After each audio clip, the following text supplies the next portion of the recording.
주들이 올 때까지 기다려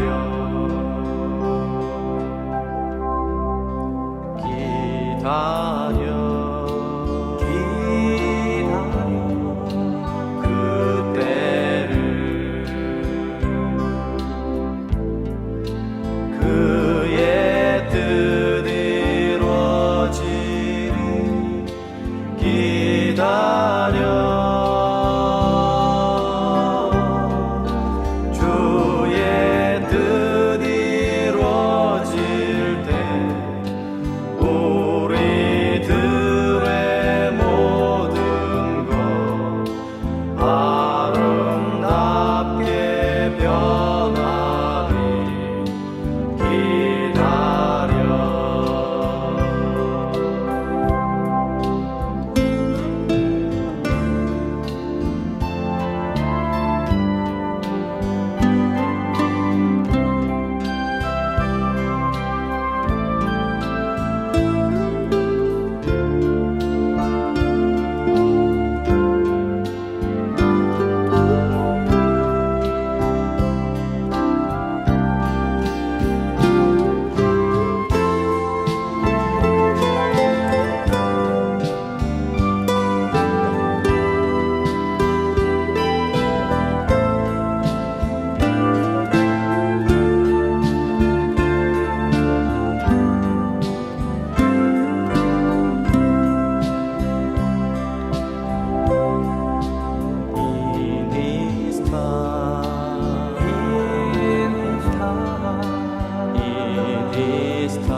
주의 인자는 끝이 없고 주의 자비는 무궁하며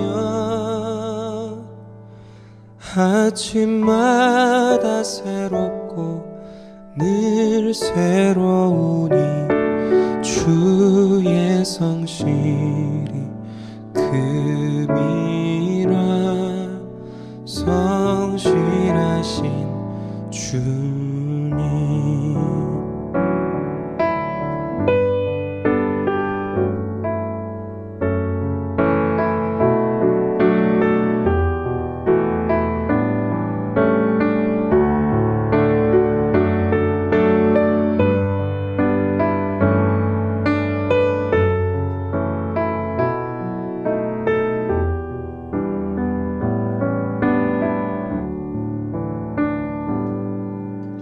주의 인자는 끝이 없고 그의 자비는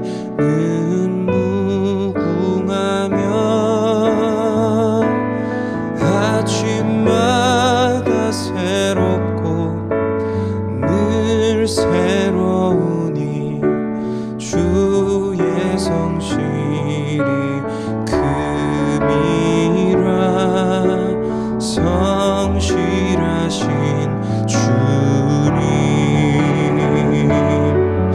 아침마다 새롭고 늘 새로우니 주의 성실이 금이라 성실하신 주님.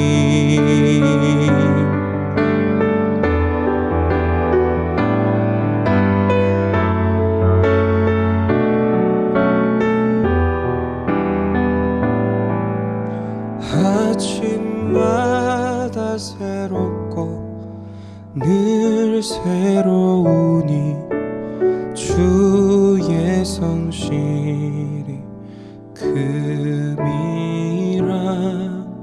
성실하신 주님. 성실하신 주님. 성실하신 주님.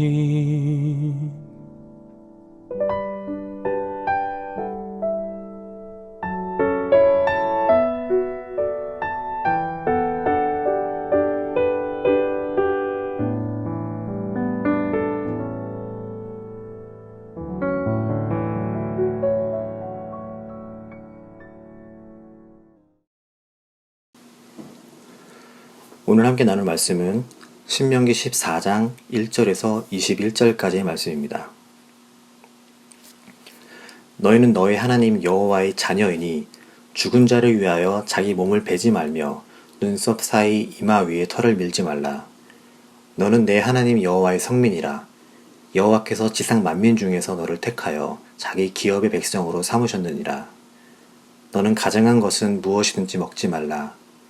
너희가 먹을 만한 짐승은 이러하니 곧 소와 양과 염소와 사슴과 노루와 불구스름한 사슴과 산염소와 볼기가 흰 노루와 뿔이 긴 사슴과 사냥들이라. 짐승 중에 굽이 갈라져 쪽발도 되고 새김질하는 모든 것은 너희가 먹을 것이니라. 다만 새김질을 하거나 굽이 갈라진 짐승 중에도 너희가 먹지 못할 것은 이것이니 곧 낙타와 토끼와 사반, 그것들은 새김질을 하나 굽이 갈라지지 아니하였으니 너희에게 부정하고, 돼지는 굽은 갈라졌으나 새김질을 못함으로 너희에게 부정하니 너희는 이런 것의 고기를 먹지 말 것이며 그 사체도 만지지 말 것이니라. 물에 있는 모든 것 중에서 이런 것은 너희가 먹을지니 지느러미와 비늘 있는 모든 것은 너희가 먹을 것이요 지느러미와 비늘이 없는 모든 것은 너희가 먹지 말지니 이는 너희에게 부정함이니라. 정한 새는 모두 너희가 먹으려니와 이런 것은 먹지 못할지니 곧 독수리와 솔개와 물수리와 매와 새매와 매의 종류와 까마귀 종류와 타조와 타으마스와 갈매기와 새매 종류와 올빼미와 부엉이와 흰 올빼미와 당어와 오름과 노자와 학과 황새 종류와 대승과 박쥐며 또 날기도 하고 기어다니기도 하는 것은 너희에게 부정하니 너희는 먹지 말 것이나 정한 새는 모두 너희가 먹을지니라. 너희는 너희 하나님이 여호와의 성민이라. 스스로 죽은 모든 것은 먹지 말 것이나 그것을 성중에 거류하는 객에게 주어 먹게 하거나 이방인에게 파는 것은 가하니라. 너는 염소 새끼를 그 어미의 젖에 삶지 말지니라. 오늘의 본문에는 마치 동물원처럼 수많은 동물들의 이름이 나옵니다. 이 중에서 어떤 건 먹을 수 있고 어떤 건 먹을 수 없는지를 구별해 주십니다. 왜 하나님은 이토록 동물의 식용에 관해서까지 자세한 지침을 주셨을까요? 이것을 알기 위해서 우리는 본문의 전체적인 구조를 살펴볼 필요가 있습니다. 21절까지의 본문 중 1절과 2절, 그리고 끝부분 21절을 제외하고는 90% 가까이 18개의 구절에서 동물들의 이름이 나옵니다. 그나마 21절은 이러한 동물을 팔거나 요리하는 방식이 언급되어 유사성을 보이고 있지만 1절은 전혀 동물의 구별과 상관없는 구절입니다. 죽은 자를 위하여 몸을 베고 털을 미는 사람들의 행동에 관한 1절은 나머지 19개의 구절과는 함께 어울리기 어색한 본문입니다. 그럼에도 불구하고 이 구절이 여기에 있는 이유는 2절에 기록된 하나님께서 이스라엘 백성들을 성민으로 택하셨다는 이유 때문입니다. 다시 말해 본문 2절을 메인 주제로 잡고 1절과 21절 그리고 나머지 동물들과 관련된 18개의 구절들을 주요 지침으로 재정리하면 이러한 내용들이 함께 묶여있는 이유를 파악할 수 있습니다. 하나님께서 이런 내용들을 알려주시는 이유는 이것이 이스라엘 백성들이 앞으로 거하게 될 가나안 땅 지역의 풍수되기 때문입니다. 아무리 하나님께서 그들을 하나님의 백성으로 선택하셨다 하더라도 그들이 외부와의 교류가 전혀 없이 자기들만의 세상에서 독립적으로 살아갈 수는 없었습니다. 또한 팔레스타인 지역은 서양 문화와 아프리카 문화 그리고 중동 문화가 오고 가는 주요한 무역의 중심지였기에 여러 문화들이 유입될 수밖에 없는 상황이었습니다. 따라서 다양한 사람들과 언어 환경 그리고 그들이 가진 문화가 유입이 되어 이스라엘 민족이 가지는 고유한 정체성이 혼탁해지기 전에 그들로 하여금 지켜야 할 생활 양식들을 미리 가르쳐 주시기 위함입니다. 1절에 기록된 죽은 자를 위하여 자기 몸을 베고 눈썹 사이 이마 위에 털을 밀지 말라는 것은 가나안 지역에서 죽은 자들을 위해 애곡하는 방법이었습니다. 가나안 사람들은 자기 몸에 상처를 내어 고통을 표현하고 살에 문신을 하여 죽은 자를 기억하고 스스로 대머리처럼 머리를 밀어서 자신이 장례를 치르고 있음을 나타냈습니다. 이러한 가나안 사람들의 장례 풍습과 표현 방법이 더 정이 있어 보이고 애절하게 느껴질 수도 있습니다. 그러나 죽은 자를 위해 장례를 치르는 것 이상으로 자신의 몸에 해를 가하는 것은 하나님의 형상을 입어 창조된 우리의 몸에 죽은 자에 대한 표식을 덧입히는 것입니다. 이렇게 특정한 애도 방법을 콕 찍어서 금지시킨 이유는 그것이 이방 종교의 관습이었기 때문입니다. 그래서 이스라엘 백성들에게는 죽은 자를 위하여 장례를 치르고 애곡하는 것 이상의 행동은 의미가 없었으며 허락되지도 않았습니다. 21절 후반부에 기록된 염소 새끼를 그 어미의 젖에 삼지 말라는 것은 가나안 사람들이 가졌던 주술적이며 왜곡된 요리 방법을 따라가지 않도록 하기 위함이었습니다.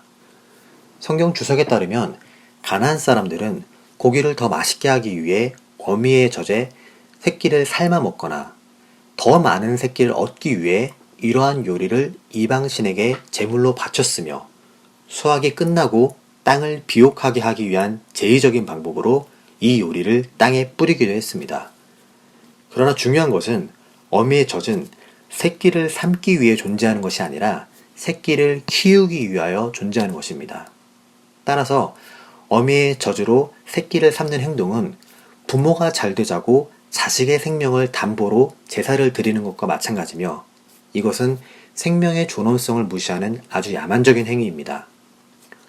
물론 어린 양을 제물 삼아 하나님께 번제를 드리기도 했기 때문에 무슨 차이가 있냐라는 의구심이 들 수 있습니다만 하나님께서는 레위기 22장과 신명기 22장을 통해 어미와 새끼를 같은 날에 잡지 말고 어미는 놓아주라고 말씀하십니다. 이것은 남아있는 어미를 통해 다른 새끼를 돌볼 수 있게 하며 새롭게 번식할 수도 있는 기회를 제공하시기 때문입니다. 이방 민족의 풍습으로부터 이스라엘 백성을 지키기 위해서라는 기본 개념을 기억하지 못한다면 먹을 수 있고 없고로 나눠진 동물에 대한 지침은 더 이해하기 어렵습니다. 소와 양과 염소, 사슴, 노루 등은 먹을 수 있지만 낙타와 토끼와 돼지는 색임질을 하지 못하기에 부정하다고 합니다. 지느러미와 비늘이 없는 물고기는 먹을 수 없습니다. 독수리나 솔개, 매 등의 맹금류도 먹을 수 없습니다. 때로 날아다니는 곤충도 먹을 수 없습니다. 색임질이나 지느러미, 비늘과 같은 특징이 정함과 부정함의 기준이 되는 것 자체가 납득하기 어렵게 보입니다. 그래서 당시 위생적인 한계와 이방 민족이라는 문화적 상황을 함께 생각해야 합니다. 먹을 수 있는 동물들 중 색임질을 하는 동물들은 목축을 할 수 있는 동물들입니다. 목축을 한다는 것은 인위적으로 사람들의 통제 하에 그 동물들을 기를 수 있다는 것입니다. 늑대나 사자와 같은 육식동물의 위협으로부터 동물들을 지킬 뿐만 아니라 외부에서 발생하는 전염병으로부터 구별시킬 수 있습니다. 또한 야생으로부터 발생한 특수한 기생충으로부터 비교적 안전합니다. 하지만 그 외의 야생동물들, 그리고 생식을 하는 맹금류들의 경우 늘 기생충과 전염병에 노출되어 있습니다. 거기에다가 가나안 사람들은 야생에 있는 모든 동물을 사냥하고 먹는 습관을 가졌습니다.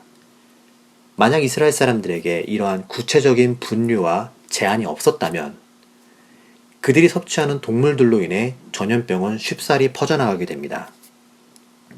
또한 냉장고와 같은 저장 방법이 있지도 않았고 어류의 보관에 대한 지혜도 부족했던 사람들이었기 때문에 강이나 인근 바다에서 잡아 빠르게 먹을 수 있는 물고기를 제외하고 다른 것들은 금지시키신 것입니다. 음식에 대한 규정은 신약에서 예수님의 가르침과 베드로의 꿈으로 인해 완전히 새롭게 정립되었습니다. 예수님께서는 복음 전파를 위해 제자들을 파송하실 때 어떠한 음식이든 제공받은 것을 먹으라고 하셨습니다. 설령 그곳에 부정하게 여겨지는 음식이 있다 하더라도 구약의 율법으로 인해 복음이 전파되는 것이 제한받지 않도록 하셨습니다. 이방인들에게 복음을 전하라는 꿈을 꾸게 된 베드로는 꿈속에 나타난 것들을 보며 속되고 깨끗하지 않은 것을 결코 먹을 수 없다고 말합니다. 그러나 곧 하나님께서 깨끗하게 하신 것을 내가 속되다 하지 말라는 음성이 들려옵니다. 이러한 신약의 기록들은 이제 더 이상 음식으로 인한 거룩과 부정의 구별이 없음을 말합니다. 따라서 오늘을 사는 우리들에게는 구약에서 언급된 짐승의 구별법이 더 이상 묶여있지 않아도 됩니다. 단지 우리는 고린도전서에 기록된 것처럼 무엇을 먹든지 무엇을 마시든지 무엇을 하든지 다 하나님의 영광을 위해야만 합니다. 이제 말씀을 정리하겠습니다. 하나님께서는 이방 민족의 장례 문화뿐만 아니라 그들의 사냥 문화나 식생활을 따르지 말라고 하셨습니다. 왜 이렇게까지 요구하셨을까요? 바로 그러한 문화 속에, 그리고 요리법 속에 이방신을 섬기는 방법과 제의적인 의미가 담겨있기 때문입니다. 대놓고 이방신에게 절하고 우상을 섬기는 방법이라면 구별하기 쉬워서 경계하기도 쉬웠겠지만 생활 양식처럼 특별하게 티나지 않게 점차적으로 파고드는 위협에 대해서는 인지하기 어렵기 때문에 하나님께서는 이 부분까지도 생각하시며 그들에게 스스로 주의하고 구별될 것을 요구하셨습니다. 아, 그렇구나. 그러면 이해할 수 있게 충분히 설명해 주시지. 그럼 더 잘했을 텐데. 라고 생각할 수도 있습니다. 하지만 하나님은 때때로 충분히 설명하지 않으시기도 합니다. 우리가 강아지를 길들일 때 앉아 훈련을 시킵니다. 가장 기본이기 때문에 그것부터 시킵니다. 이 과정을 통과해야지만 기다려 라는 훈련을 시키고 함께 산책을 나가고 다른 것들을 통제할 수 있습니다.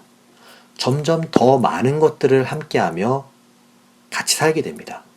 하지만 정작 앉아 라는 훈련을 할 때 우리는 강아지에게 왜 앉는 것인지, 앉음의 의미는 무엇인지, 다음 훈련 단계는 어떤 것들이 있는지 등에 대해 철학적으로 말하고 이해시키지 않습니다. 그저 앉아 라고 말하고 간식을 주고 다시 앉아 라고 말하며 간식을 주는 반복 훈련만 하면서 길들입니다. 강아지는 주인의 의도와 앞으로의 미래를 알지 못하지만 그렇게 주인에게 길들여져 갑니다. 그렇게 길들여진 강아지는 주인을 따르고 주인은 자신에게 길들여지고 따르는 강아지와 함께 살아갑니다.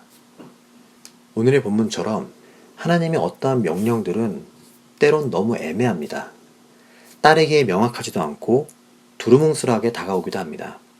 하지만 하나님의 거룩함을 닮아가는 건 서로 합의하에 충분히 이해되고 그분의 명령이 내가 생각하기에도 충분히 납득할 만한 것이기 때문에 따르고 말고 하는 것이 아닙니다. 안타깝게도 하나님께서는 앞으로 우리가 겪을 과정에 대해서 자세하게, 친절하게 설명해 주지 않으십니다. 때론 너무나 무뚝뚝하게 그저 내가 원하니까 그렇게 해 하시는 것처럼 느껴지기도 합니다. 그때마다 강아지 훈련법을 생각하시기 원합니다. 음식과 먹을 수 있는 동물들은 어찌 보면 너무 하찮고 작은 부분이며 하느님을 섬기는 데 있어서 결정적으로 해가 되지 않는 것처럼 여겨질 수도 있습니다. 어떤 음식을 먹었다고 해서 이것이 하나님에 대한 내 신앙을 부정하지 않기 때문이죠. 오늘 본문 가운데에서 하나님이 원하셨던 것은 생활에 있어서 작은 부분까지도 그들이 순종할 수 있는지를 지켜보시기 위함이 아니었을까 짐작해 봅니다. 그리고 그러한 작은 순종의 과정들이 반복되어 스스로 하나님께 길들여지는 사람들로 만들고자 하시지 않았을까라는 생각을 해봅니다. 너무 작은 것이라 그냥 지나쳐도 될 만한 사소한 일에 순종을 원하실 때, 혹은 이유를 충분히 설명해 주지 않아서 납득하기 어려운 일인데도 불구하고 순종을 원하실 때, 분명 그것이 하나님이 계획하시는 과정의 시작임을 기억하시는 하루가 되시기를 소망합니다. 첫 번째로 말씀의 적용을 위해 기도하겠습니다. 우리는 쉽게 구별할 수 있는 것은 잘 지켜나갑니다. 주의를 지키고 11조를 하기도 하며 기억나는 말씀들을 지키고 살아갑니다. 하지만 정작 너무 사소한 것들이라서 놓치고 살아가는 것들이 있습니다. 이건 하나님에 대한 나의 신앙을 크게 흔드는 게 아니라 생각해서 간과하고 넘어가는 것들이 있습니다. 저마다 가지고 있는 작은 생활의 돌부리는 무엇이 있는지 고백하며 이것들에 대한 회개의 시간을 갖도록 하겠습니다.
두 번째로 코로나 바이러스와 관련된 문제들을 위해 기도하겠습니다.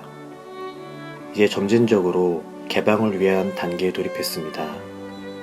이를 위해 오늘도 여전히 최전선에서 싸우고 있는 의료진들을 위해 기도할 때 그들의 헌신이 빛을 볼 수 있도록 그들의 건강을 지켜달라고 기도하시길 바랍니다. 또한 경제적 어려움을 겪고 있는 분들을 위로해 주시고 이 어려움의 시간이 길지 않게 해달라고 함께 기도하겠습니다.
세 번째로 우리 교회를 위해 기도하겠습니다.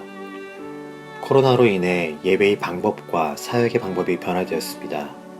이를 위해 수고하시는 분들에게 하나님의 은혜와 사랑으로 그들의 헌신을 축복해달라고 기도하시고, 점진적 오픈 시기에 맞춰 우리 교회가 어떻게 사역을 다시 전개해 나가며 변화를 어떻게 바라보고 준비할 것인지에 대한 지혜를 갖게 해달라고 기도하겠습니다.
하늘에 계신 우리 아버지여, 이름이 거룩히 여김을 받으시오며 나라가 임하옵시며 뜻이 하늘에서 이루어진 것 같이 땅에서도 이루어지이다. 오늘날 우리에게 일용할 양식을 주시옵고, 우리가 우리에게 죄 지은 자를 사하여 준 것 같이 우리의 죄를 사하여 주시옵고, 우리를 시험에 들게 하지 마시옵고 다만 악에서 구하시옵소서. 나라와 권세와 영광이 아버지께 영원히 있사옵나이다. 아멘.